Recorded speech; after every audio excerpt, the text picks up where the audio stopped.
नमस्कार। आप सभी का आर एस केयर इंस्टीट्यूट में इसके ऑनलाइन क्लास में आप सभी का स्वागत है। और हमने पिछली वीडियो के बारे में चर्चा की थी संख्या रेखा के बारे में, जिसमें हमने सीखा था कि संख्या रेखा क्या चीज़ होती है। हमने आपको बताया था उसमें कि संख्या रेखा एक लाइन ऐसी होती है जिसके बीच में कहीं हम जीरो को इंडिकेट करते हैं। उसके बाद हम इसकी राइट साइड में पॉजिटिव वैल्यू को रखते हैं और नेगेटिव वाली वैल्यू को इसके लेफ़्ट साइड में रखते हैं। और मैंने बताया था कि अगर हम बाएं से दाएं बढ़ेंगे तो इसका मान बढ़ता हुआ जाएगा, और हम दाएं से बाएं अगर चलेंगे तो इसका मान घटता हुआ प्रतीत होगा। मैंने कुछ एग्जाम्पल भी लिए थे वहाँ पर, जैसे मैंने कुछ प्रैक्टिस भी करवाए थे। मैंने कुछ क्वेश्चन लिए थे, जैसे मैंने कहा था नॉर्मली मैंने कुछ क्वेश्चन हल किए थे 4 और 6 में कौन बड़ा है। तो नॉर्मली सी चीज़ है कि आप बताएंगे 6 बड़ा है। क्यों बड़ा है? क्योंकि हम 4 से 6 चल रहे हैं तो बाएं से दाएं चल रहे हैं।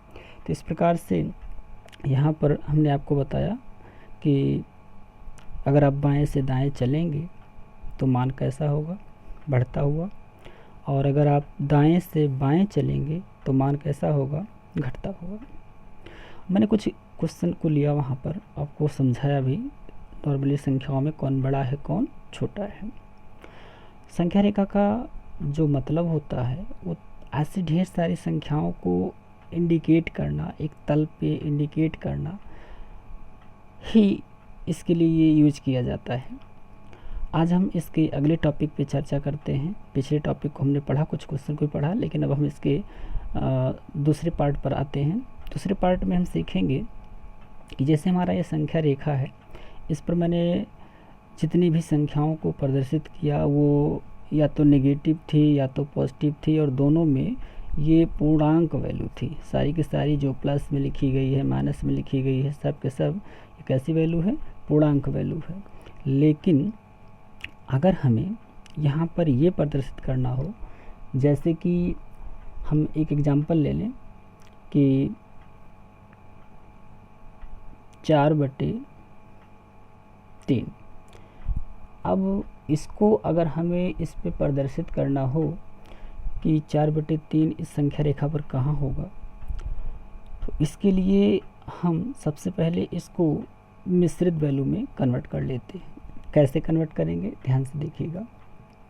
हम 3 से भाग करते हैं 4 में, एक बार गया और यहाँ 3 आ गया, और मैंने घटाया तो 1 आ गया। तो ये आपका पूरा एक बार गया, तो यहाँ लिख लेते हैं 1 सही, और ये एक शेष फल आया तो 1 ऊपर हो गया, और 3 से भाग किए थे तो ये आपका हर में हो गया। यानी 4/3 का जो मिश्रित वैल्यू बना वो बना 1 सही 1/3। तो इस प्रकार से ये एक आपका पूर्णांक वैल्यू है। तो अब हम, और हाँ, ये पूर्णांक होने के साथ साथ ये पॉजिटिव भी है। इसके बाद हम देखते हैं संख्या रेखा पर। जैसे मान लीजिए हम यहाँ एक संख्या रेखा बनाते हैं, ये मान लीजिए है 0, इधर आपका नेगेटिव वैल्यू होगा और इधर आपका पॉजिटिव वैल्यू होगा। 0 और ये आपका मान लीजिए 1 हुआ, ये मान लीजिए 2 हुआ। इस प्रकार से हमारा एक जो है ये पूर्णांक है, तो हम 0 से 1 ये पूर्णांक वैल्यू ले लेते हैं। अच्छा, हमारा ये मान पॉजिटिव है, इसलिए हम 0 के राइट साइड में चल रहे हैं, अर्थात पॉजिटिव की तरफ चल रहे हैं। अगर ये मेरा मान नेगेटिव होता तो मैं 0 के नेगेटिव प्रदर्शित करता। तो हम बात करते हैं कि ये आपका 4/3 कैसे इस पर अंकन किया जाए, कैसे प्रदर्शित किया जाए। तो सबसे पहले मैंने क्या किया, इसको मिश्रित रूप में बदल दिया। अब मिश्रित रूप में बदलने पर मुझे ये पता चल गया कि एक मेरा पूर्णांक वैल्यू है और 1/3 आपका ये अपूर्णांक है। तो इस प्रकार से एक आपका यहाँ 0 से 1 इकाई हो गया, और अब ये 1/3 अगले वाले खाने में जाएगा, और यहाँ से 0 से 1 पूरा हो गया, और अगले वाले खाने में हर के बराबर, हर जितना भी लिखा रहेगा उसके बराबर हम इसके खंड करेंगे। यहाँ जैसे देखिए हर 3 लिखा है, तो इस प्रकार से यहाँ पर हम इसके जो है 3 बराबर खंड करेंगे। 1 खंड, 2 खंड, सॉरी थोड़ा छोटा बड़ा हो गया, ये 1 खंड और ये 2 खंड और ये 3 खंड। अब 3 खंड में से कितना लिया गया है? 1, तो ये आपका 1। तो ये वाला जो 1 खंड हुआ ये कितने में लिया गया है? ये 3 खंड में लिया गया है, तो ये वाला बना कितना? 1/3। तो इस प्रकार से 4/3 को हम यहाँ पर यहाँ से ले कर के यहाँ तक देख पा रहे हैं आप, ये आपका 4/3 वैल्यू हुआ, जिसे हम दूसरे शब्दों में भी लिख सकते हैं 1 सही 1/3। तो इस प्रकार से हम ढेर सारे एग्जाम्पल को चर्चा में ला सकते हैं। जैसे मैं कुछ और एग्जाम्पल ले लूँ, मैं ले लूँ 5/2। इसको अगर हमें प्रदर्शित करना है तो हम कैसे प्रदर्शित करेंगे? तो 5/2 जो है इसको अगर हमें प्रदर्शित करना है, सबसे पहले इसको मिश्रित में कन्वर्ट कर लीजिए, 2 से भाग कीजिए, 2 दूना 4, 1 बचेगा, यानी आपका मिश्रित मान आ जाएगा 2 सही 1/2। इसी तरीके से हम भाग करके पता कर लेंगे, आ जाएगा 2 सही 1/2। अब ये 2 मेरा जो है पूर्णांक वैल्यू हो गया और 1/2 जो है ये अपूर्णांक वैल्यू हो गया। तो इस प्रकार से अगर हम संख्या रेखा पर देखें तो हमारा 0 से 2 ये पूर्णांक वैल्यू हो गया और अगला जो मान बचा है अपूर्णांक यानी 1/2 ये अगले वाले खाने में जाएगा, यानी 2 से 3 वाले खाने में जाएगा। और इसके कितने बराबर भाग करेंगे? जितना इसका हर है। तो इस प्रकार से यहाँ पर हम इसके कितने भाग करेंगे? 2 बराबर भाग करेंगे। और इन 2 भागों में कितना भाग हम एक्सेप्ट करेंगे? 1 भाग। तो इस प्रकार से इन 2 भागों में आपका 1 भाग ले लिया जाएगा ये। तो यहाँ से ले कर के यहाँ तक ये जो वैल्यू है ये आपकी कहलाएगी 5/2। तो ऐसे ढेर सारे हम कुछ एग्जाम्पल को ले करके संख्या रेखा पर प्रदर्शित कर सकते हैं। हम कुछ और एग्जाम्पल लेते हैं, जैसे कि मैं ले लेता हूँ 7/3। अब इसको अगर प्रदर्शित करना है तो सबसे पहले हम इसको मिश्रित रूप में कन्वर्ट करें। तो इसका मिश्रित रूप आ जाएगा 2 सही 1/3। आप भाग दे सकते हैं, जैसे अभी मैंने बताया था। इस प्रकार से मैंने बताया था, जैसे 3 से भाग करना है 7 में, 3 दूना 6 आया कितना? 1, यानी आपका 2 सही 1/3 ये आ गया। अब हमें इसको अगर प्रदर्शित करना है तो सबसे पहले हम यहाँ पर संख्या रेखा का निर्माण करेंगे और संख्या रेखा का निर्माण करने पर हम देखेंगे एक साइड में थोड़ा 0 लिख लेते हैं, क्योंकि हमें पॉजिटिव वैल्यू लेनी है तो 0 के राइट साइड में ही हम थोड़ा गैपिंग को बढ़ाते हैं। तो यहाँ पर हम पहले संख्या रेखा का निर्माण कर लेते हैं ज़रूरत के हिसाब से, क्योंकि यहाँ पर ज़्यादा बड़ी वैल्यू लेनी नहीं है। तो हम 1, 2, 3 तक ही बना रहे हैं इसमें। इधर तो आपका नेगेटिव हो जाएगा और यहाँ से आपका इधर मैंने बताया ही है आपको कैसा रहेगा, पॉजिटिव वैल्यू रहेगा। अब ये 2 पूर्णांक पूरा आपका कंप्लीट है, तो यहाँ से आपका 2 पूर्णांक यहाँ तक हो गया। फिर इसके बाद 1/3 जो है ये अगले वाले खाने में जाएगा, यानी 2 से 3 के बीच में जाएगा। और कितने इसके बराबर भाग करेंगे? जितना इसका हर है, यानी हर कितना है? 3 बराबर भाग होने चाहिए। 1 भाग, 2 भाग और यहाँ तक 3 भाग। और 3 भाग में कितना भाग लेना है हमें? अंश के बराबर 1 भाग लेना है, यानी यहाँ तक चलना है। तो ये वैल्यू यहाँ से यहाँ तक जो आप देख पा रहे हैं ये आपका कहलाएगा 7/3, जिसे आप ऐसा भी लिख सकते हैं 2 सही 1/3।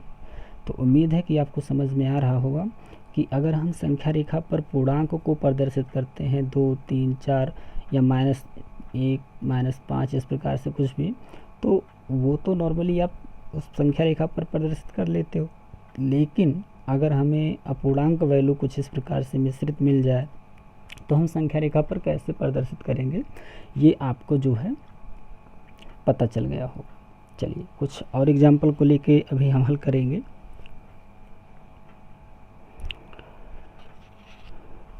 कुछ एग्जाम्पल और ले लेते हैं इधर हम, जैसे हम लेते हैं 11/5।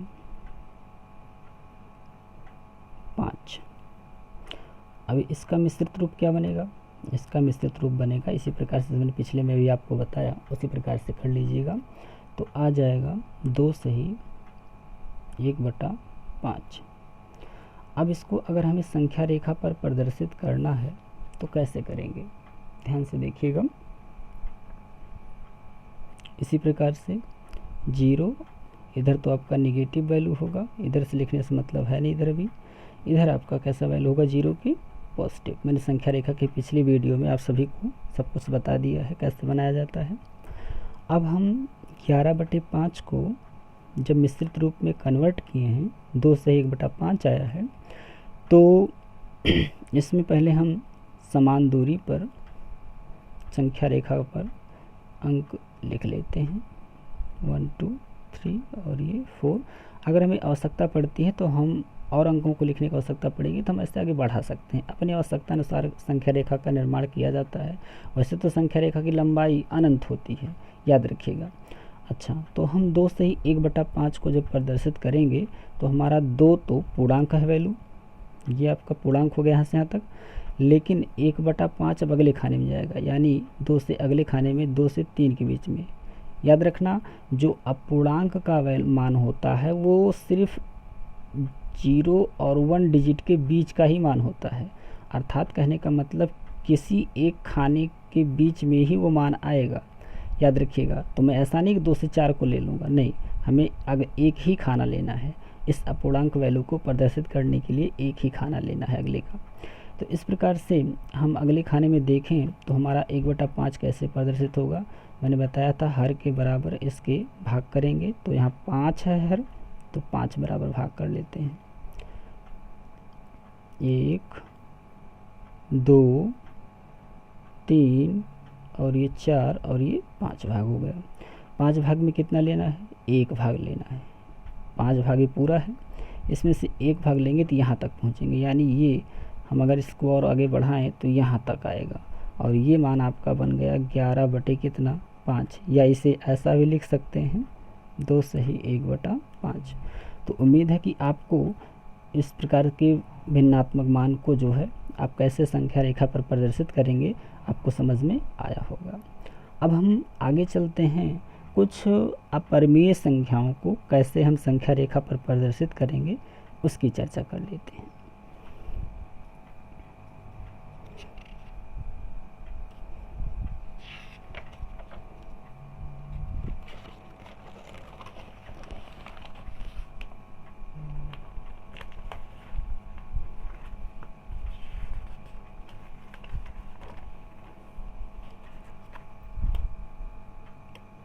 चलिए देखते हैं। जैसे हम पहले संख्या रेखा का निर्माण कर लें।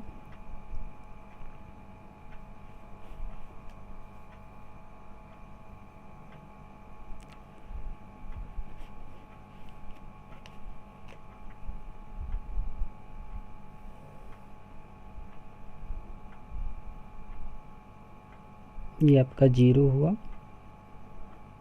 1 हुआ, 2 हुआ, 3 हुआ, 4। आगे भी अगर आवश्यकता पड़ती है तो हम आगे ऐसे बढ़ा लेंगे। इधर तो आपका निगेटिव वैल्यू रहेगा, इधर हमें अभी नहीं चलना है, बाद में इसको हम समझेंगे। पहले हम कुछ अपरिमेय संख्याओं को कैसे प्रदर्शित करेंगे उसको सीख लेते हैं। पहले तो आप अपरिमेय संख्या के बारे में थोड़ा सा समझ लीजिए। अपरिमेय संख्या क्या चीज़ होती है।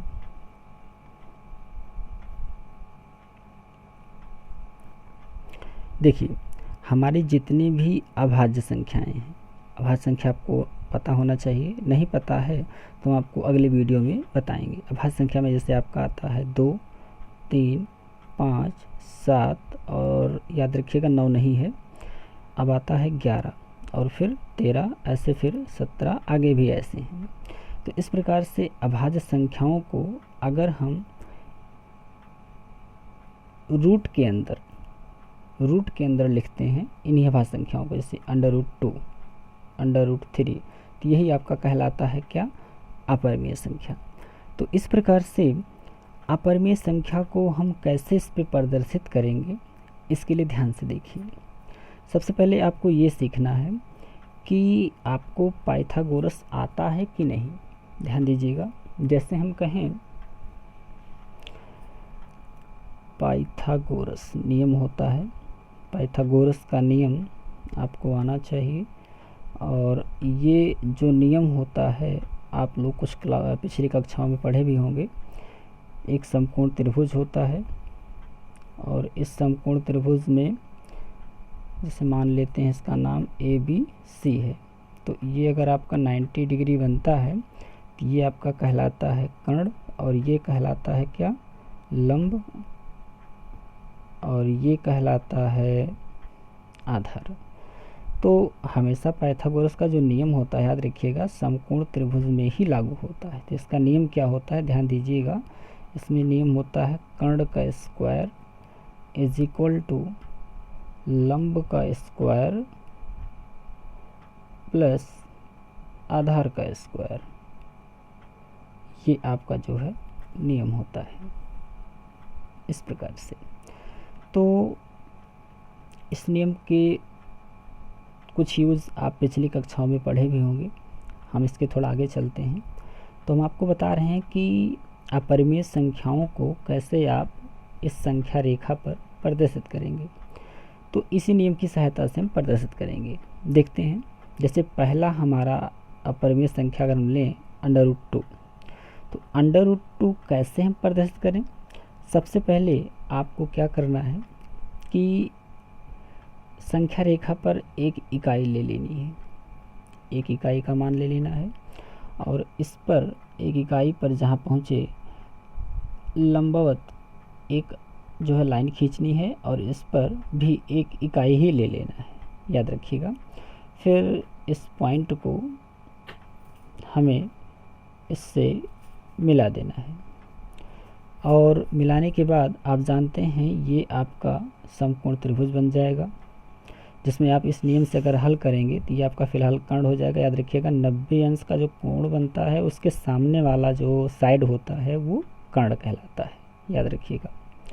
तो इस प्रकार से अगर हम यहाँ कर्ण का मान निकालें तो कर्ण का वर्ग बराबर लंब, लंब का मान कितना है 1 है, ये लंब है और ये आधार है।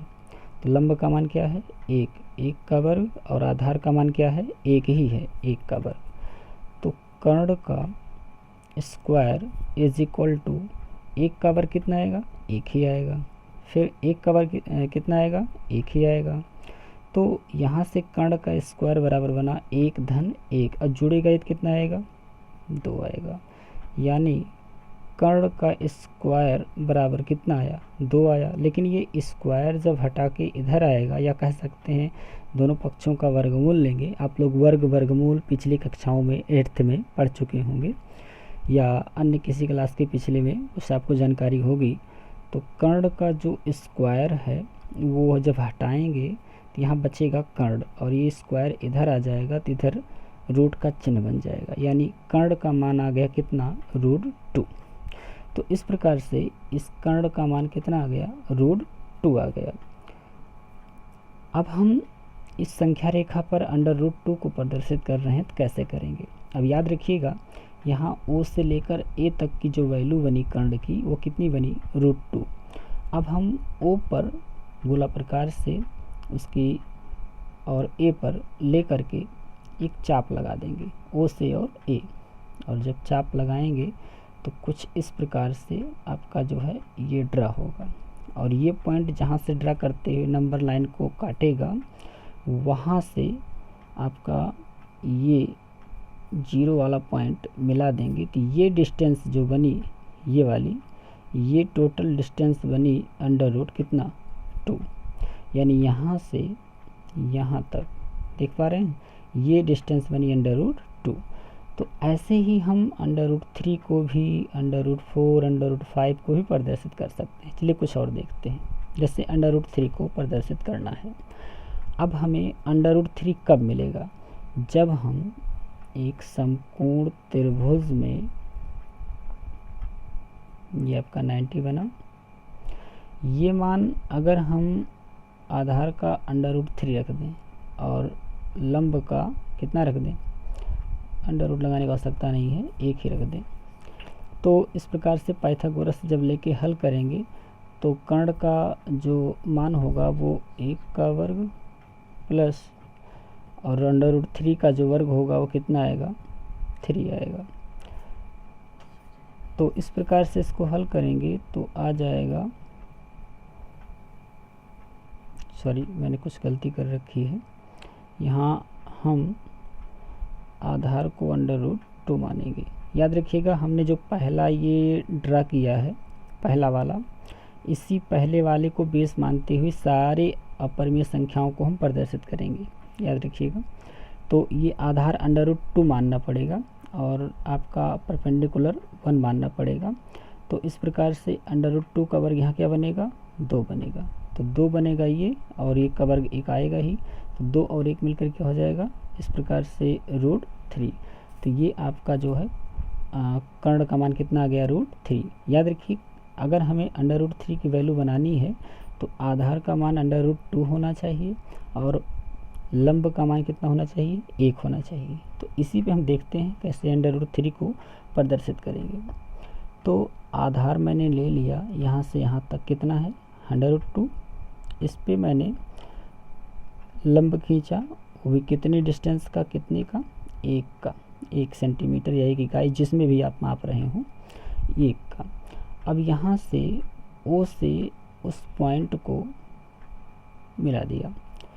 अब ये आपका जो कर्ण बना यहाँ से, ये वाला, ये रूट 3 बना। अब इसको अगर संख्या रेखा पर प्रदर्शित करना है, फिर वही करेंगे, ओ से ए डैश को ले करके चाप लगाएंगे। चाप लगाएंगे तो ये जहाँ काट रहा होगा, याद रखिएगा ये अंडर रूट 3 की वैल्यू को सपोर्ट करेगा। तो अब ये यहाँ से ले करके, देख पा रहे हैं आप, यहाँ तक ये वैल्यू बन गई रूट 3। तो इस प्रकार से हम रूट 3 को भी प्रदर्शित कर दी। अभी हमें अगर रूट 4 को या रूट 5 को ऐसे प्रदर्शित करना होगा तो हम अगले में रूट 3 बेस ले लेंगे, ठीक।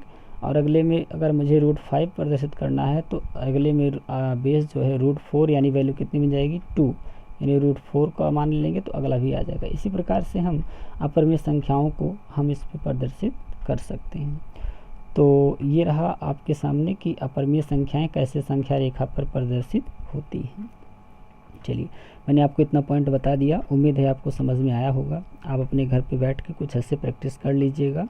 अगर कोई डाउट होती है तो कमेंट में आप ज़रूर बताइएगा। आगे चलते हैं।